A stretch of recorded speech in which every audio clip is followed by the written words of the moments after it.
Tuesday, September 18. Before Agrippa.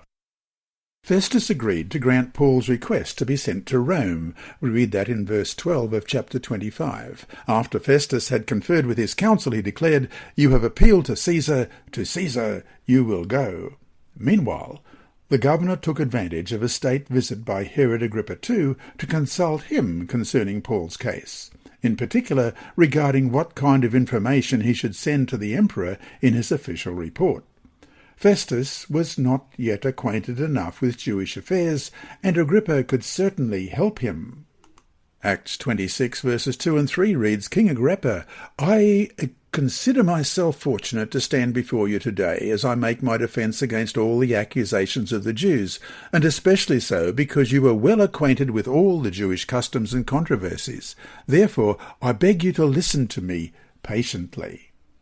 Question. Read Acts 25, verses 13 to 22. And that reads, "A few days later, King Agrippa and Bernice arrived at Caesarea to pay their respects to Festus. Since they were spending many days there, Festus discussed Paul's case with the king. He said, 'There is a man here whom Felix left as a prisoner. When I went to Jerusalem, the chief priests and the elders of the Jews brought charges against him and asked that he be condemned. The question is, what did Festus tell Agrippa about Paul, and how did the king respond? I told them that it is not the Roman custom to hand over anyone before they have faced their accusers and have had an opportunity to defend themselves against the charges.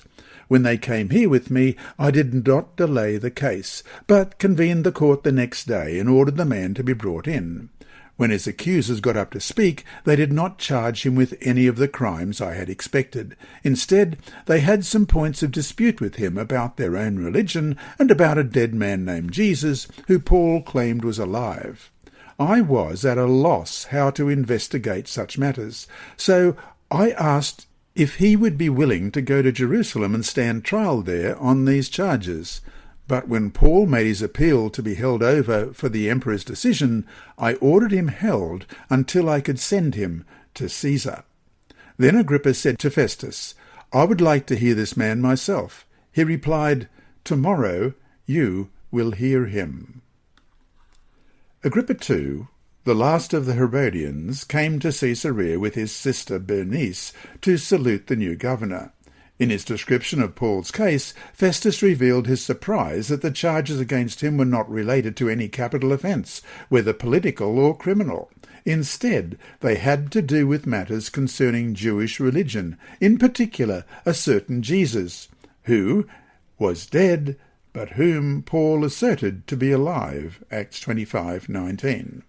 Paul had already stated before the Sanhedrin that he was on trial because of his belief in Jesus' resurrection, and now Festus made it clear that this was indeed the real point at issue.